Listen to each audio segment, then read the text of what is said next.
Vous cherchez un jeu qui parle d'époque, de technologie, de portail, de gemmes, eh ben ce jeu Eternitium est fait pour vous. C'est édité par Omea Games.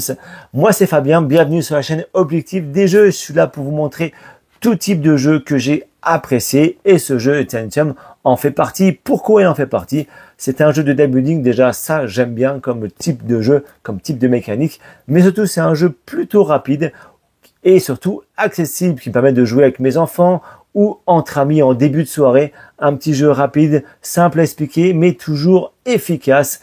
Et on va essayer de résoudre nos différents portails pour récupérer cette gemme d'Eternitium en un temps record. Parce que oui, c'est le premier qui arrive, qui gagne la partie. Donc là, vous allez voir, on va faire une petite partie ensemble. Je vais vous expliquer bien sûr les règles du jeu. Et on fera une partie solo qui représente un peu une partie souvent en 2 joueurs. Là, il y a des missions supplémentaires quand on joue en solo. Donc, je vais faire une mise en place spécifique pour vous montrer comment ce jeu fonctionne. Et je pense qu'il peut vous plaire, ce petit jeu Eternitium. En route pour la partie. Et bien, donc on est parti pour jouer à Eternitium, ce deck building. Vous allez voir où il va falloir un petit peu speeder. C'est franchement sympathique puisque le deck building, c'est toujours sympa. On a tous une main de départ, des chiffres 1, 2, 3, 4, 5. Et avec notre main de départ, on va récupérer des cartes de la rivière pour être de plus en plus fort, pour pouvoir faire des combos de plus en plus importants. Là, quand je vais vous montrer le mode solo, vous allez voir, c'est un petit peu différent. Ça va être beaucoup plus rapide, ça va être sur un nombre de tours très limité et très compliqué. En tout cas, je vais vous expliquer les règles de ce jeu. Vous allez voir, c'est vraiment sympa. Surtout, on peut jouer jusqu'à 5 joueurs. Et moi, j'ai fait plusieurs parties à 4 joueurs et 2 joueurs. 2 joueurs, il n'y avait pas beaucoup d'interaction. C'était sympa, mais il n'y avait pas trop d'interaction. Alors qu'à 4 joueurs, il y avait pas mal d'interactions à se piquer des cartes, etc., etc. Et c'était vraiment plus fun. Donc, un deck building, qui dit deck building dit rivière de cartes. Nous avons des cartes technologie de base. On va en révéler 3 qui ont à chaque fois un petit pouvoir. Nous allons révéler évidemment les cartes technologie avancée. Voici. Et nous allons révéler aussi les cartes époque. On va bien sûr en choisir 10 pour chaque joueur. Donc moi je suis tout seul, j'en prends 10 aussi. 1, 2, 3, 4, 5, 6, 7, 8, 9, 10. On va donc en prendre 2 pour mettre ici. Voici. Sur mes 10 cartes, on va révéler la première. Donc nous avons tout en haut des cartes portail. Ce sera la première action à chaque tour. On va donc choisir une carte. Le nombre de portails change en fonction du nombre de joueurs, évidemment. Quand on joue en solo, on multiplie par 2. Donc 2 x 1, 2. Ok, donc je prends 2 cartes de chaque. C'est pour ça que je vous dis qu'en solo, on va jouer en 8 tours. Ça va être très compliqué. Quand on joue à 2 joueurs x 2, ça qui fait 4, etc., etc., etc. Vous l'avez compris. Le nombre de cartes rivière entre technologie de base et avancée ne change pas. Et pareil pour les cartes époque. Et donc, comment fonctionne le jeu? Vous allez voir, c'est plutôt sympa. Après avoir choisi une carte portail, donc toujours faire attention, puisque le but du jeu, je vous rappelle, c'est donc récupérer la carte, récupérer la gemme Eternitium qui est tout à la fin des cartes époque. À mon tour de jeu, je dois récupérer une carte. Donc là, j'ai du rond. Forcément, j'ai du rond ici, donc je peux utiliser ou prendre une carte supplémentaire. Je vais prendre ça. Je vais prendre la carte supplémentaire. Je la pose ici. Rond, rond, la carte époque. Et valider, je la mets de côté. Par contre, la prochaine n'est pas révélée. Et c'est là que ça devient un peu compliqué. Puisque nous avons du robot et le petit robot sert justement à révéler. Donc je joue ce robot. Hop, ça permet de révéler la carte époque. La carte époque, eh ben, c'est du losange parfait. J'ai un losange de départ. Je la mets ici. La carte époque est révélée. Et c'est là que ça commence encore une fois à se compliquer parce que nous n'avons pas de carte époque visible. Par contre, on pourrait s'amuser à jouer, à dire, tiens, je joue le triangle. Si ça correspond, bingo, c'est bon. Par contre, si ça correspond pas, je prends une pénalité C'est-à-dire qu'au tour suivant, je n'aurai pas 5 cartes en main, j'aurai que 4 cartes.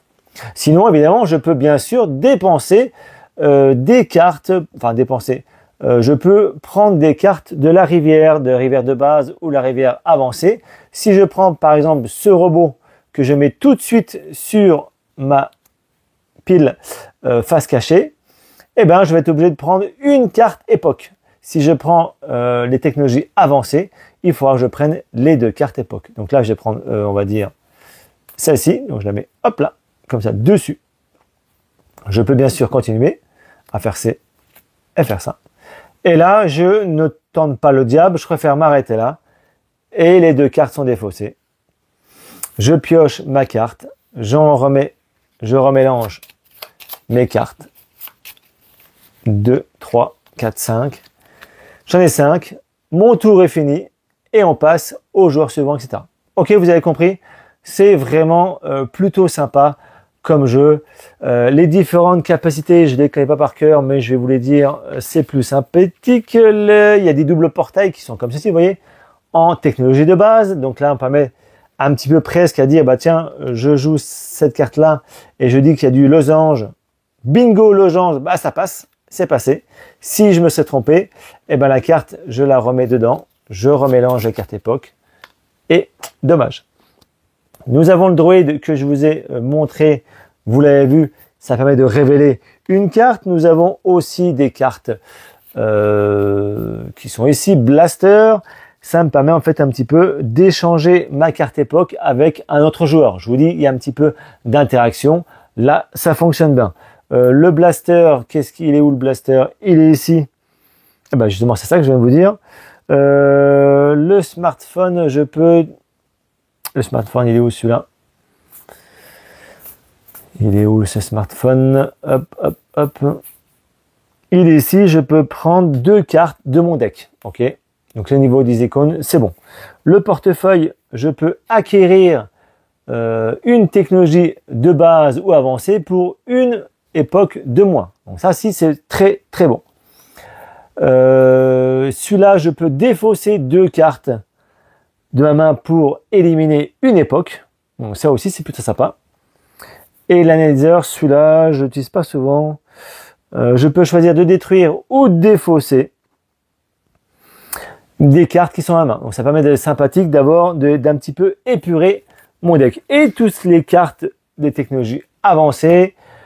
Celle-ci, le laboratoire, vos adversaires piochent une carte supplémentaire époque. Donc là, vous avez vu, c'est plutôt embêtant. Le robot chapardeur, je peux donc piquer une carte de la défausse de l'adversaire, mais par contre, la chapardeur ira chez l'adversaire. Et d'autres cartes qui sont aussi vraiment sympas. Je peux récupérer une carte de ma défausse. Ça, c'est très bon aussi, ça. Celle-ci, elle fait quoi? Elle est où celle-ci? C'est le laboratoire. Je peux immédiatement ajouter une carte technologie à la main, mais chaque joueur aussi va récupérer une carte. Voilà, vous avez vu. Et là, celle-ci, elle est magnifique. La carte portail qui a les 4 portails tout seul. Donc forcément, je la pose, je la révèle. Forcément, ça va aider. Vous avez vu? Donc il y a pas mal de petites cartes sympathiques. Il n'y a pas grand-chose en cartes, mais justement, ça permet d'abord pas de compter les cartes, mais de savoir avoir une stratégie plutôt rapide pour essayer de récupérer rapidement cette gemme Eternitium. Allez, je mets en place la partie et on attaque tout de suite le mode solo. Donc au niveau du mode solo, nous avons différentes missions. Vous voyez, nous avons une partie classique en mode solo. On doit enlever des cartes qu'on mettra en pioche pour l'IA. Ce sera une action supplémentaire. Sinon, nous avons des petites missions. Donc la mission 1, en fait, on ne pioche pas les cartes technologie avancées. On ne fait qu'avec les technologies de base. Et la mission 2, c'est ce qu'on va faire, est un peu plus compliqué encore. On va donc retirer notre droïde de démarrage. C'est-à-dire que nous ne verrons pas notre carte époque. On ne pourra pas révéler une carte époque supplémentaire. Donc elle part, hop, notre robot, il a disparu. Donc je n'ai que 4 cartes pour commencer la partie. Ok, au niveau des marchés, ça ne change pas. J'en révèle 3 toujours. Le Robot Blaster.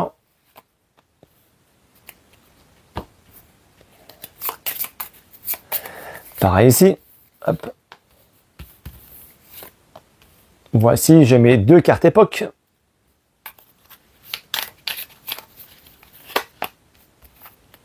Qui serviront, je vous rappelle, pour quand on choisit une technologie de base, on prend une carte époque. Et quand on choisit une technologie avancée, on est obligé de prendre les 2 époques. Nous allons donc aussi prendre 10 cartes. 2, 3, 4, 5, 6, 7, 8, 9 et 10. Nous révélons la première.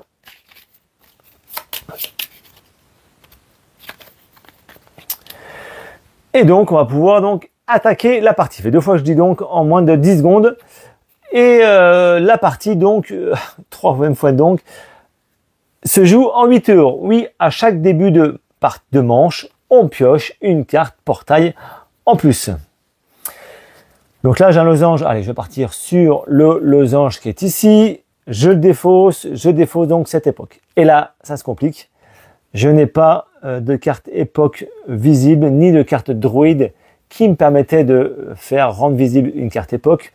Donc là, je suis un petit peu embêté. Au niveau du marché, en plus, il n'y a rien qui m'intéresse. Peut-être celle-ci, où je défausse 2 cartes et je peux détruire une carte époque. Ok, je vais prendre ça. Je vais la mettre tout de suite au-dessus de mon deck pour la prochaine partie. Je révèle une nouvelle.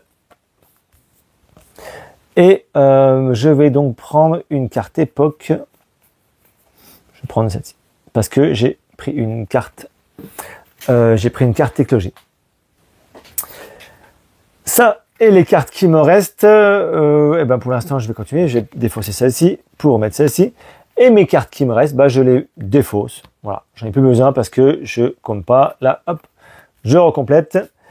Alors, donc nouveau tour. Je prends cette carte-là et je mélange celle qui me reste pour constituer un main de 5. 1, 2, 3, 4, 5.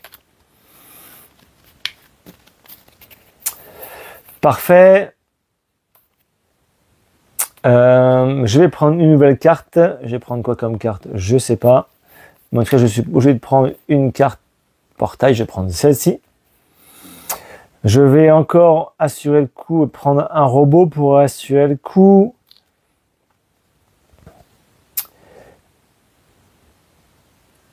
Là, ça me coûte -1. Non, je prends celle-ci. Je vais prendre celle-ci que je vais mettre au-dessus. On révèle. On peut prendre qu'une seule carte. Et donc, je vais prendre une carte. Je vais prendre la carte là. Donc là, je défausse celle-ci.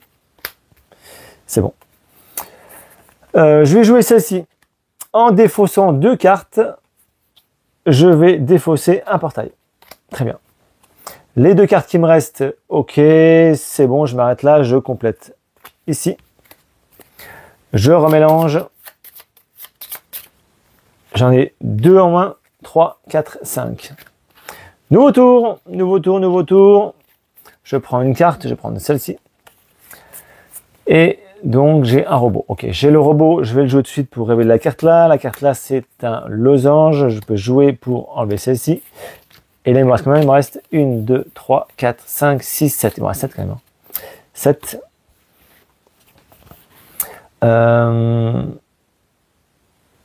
7, je peux prendre ça pour tenter un peu le diable.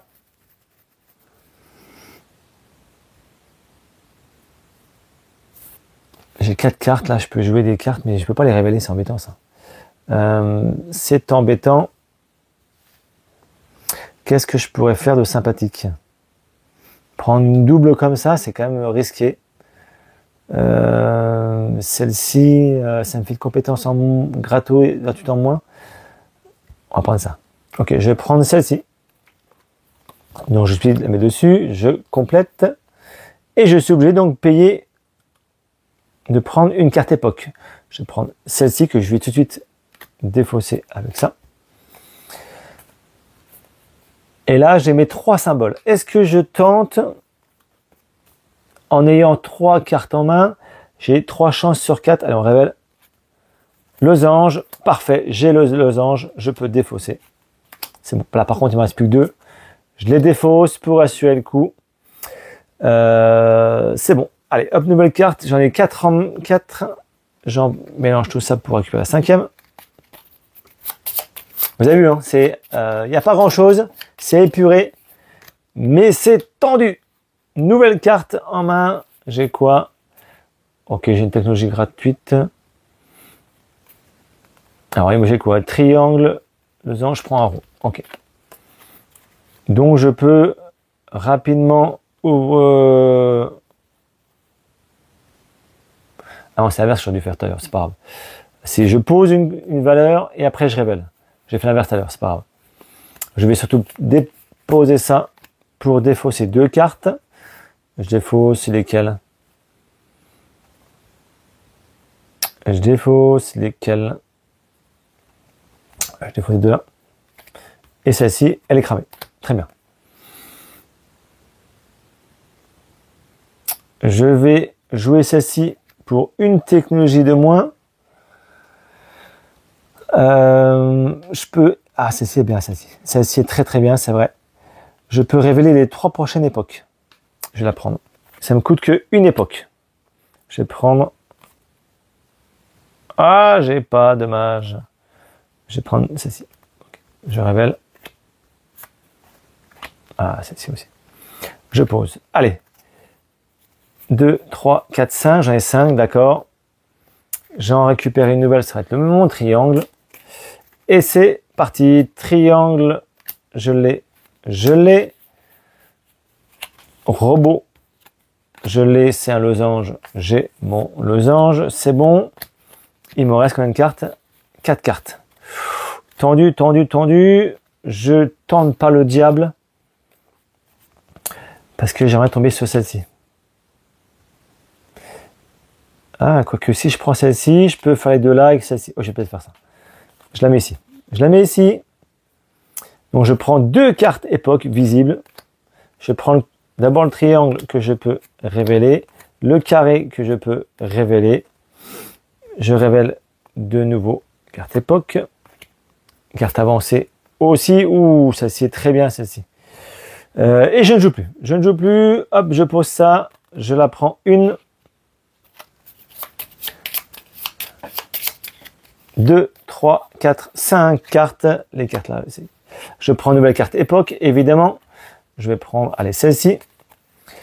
Et bien sûr, je vais jouer celle-ci où je révèle les 3 prochaines cartes époque. Alors, du rond. Est-ce que j'ai du rond? Oui, j'ai du rond, je peux la défausser. Du losange. Est-ce que j'ai du losange? Non, j'ai pas du losange. Ça m'ennuie.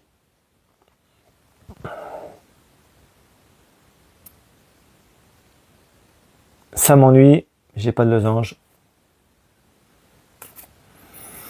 Je vais prendre... Je sais pas, ça vaut le coup. Ça vaut pas le coup, je fasse ça. Je peux par contre celle-ci et les 3 prochaines. J'en ai 2 et j'ai la 3e. J'ai 2 triangles après. Ok, je m'arrête là, je peux rien faire. Ok. Allez, 1, 2, 3, 4, 5. Nouveau tour. Je vais prendre mon losange, évidemment. Bon, j'ai 2 losanges. C'est parti. Losange, losange. Triangle, triangle. Et triangle. Est-ce que j'ai du triangle? J'ai pas de triangle. Mais par contre, je peux défausser 2 cartes. Celle-ci, je défausse 2 cartes.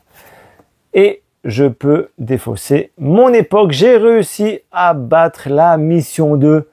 Bon, j'ai dû me tromper un tout petit peu à un moment donné où j'avais les 4 cartes époque, portail, et j'ai révélé une carte époque, c'était dans l'inverse. Mais vous avez compris le sens de ce jeu Eternitium. Vous avez vu, c'est hyper rapide. Hein. C'est hyper rapide comme petit jeu. C'était la mission 2. Nous avons d'autres missions. La mission 3. Votre paquet de cartes époque ne compose que 5 cartes au lieu de 10. Et vous devez terminer la partie en 4 tours. Boah, encore plus compliqué. Encore plus compliqué. Mission 4. Vous devenez confus et ne contrôlez plus les portails que vous créez. Au lieu de constituer une réserve avec des cartes portail, mélangez les 8 cartes portail et formez une pioche face cachée. Ok, c'est pas mal aussi ça. Mission 5. Des failles temporelles apparaissent à chaque tour entre l'étape 5 et l'étape 6. Retournez l'ensemble de votre paquet des cartes époque. Si la dernière carte était face cachée, elle devient la première carte face visible. Ok, plutôt sympa aussi. Enfin voilà, vous avez 10 cartes, 10 missions pour le mode solo. Franchement, c'est plutôt sympa à jouer. Voilà, vraiment.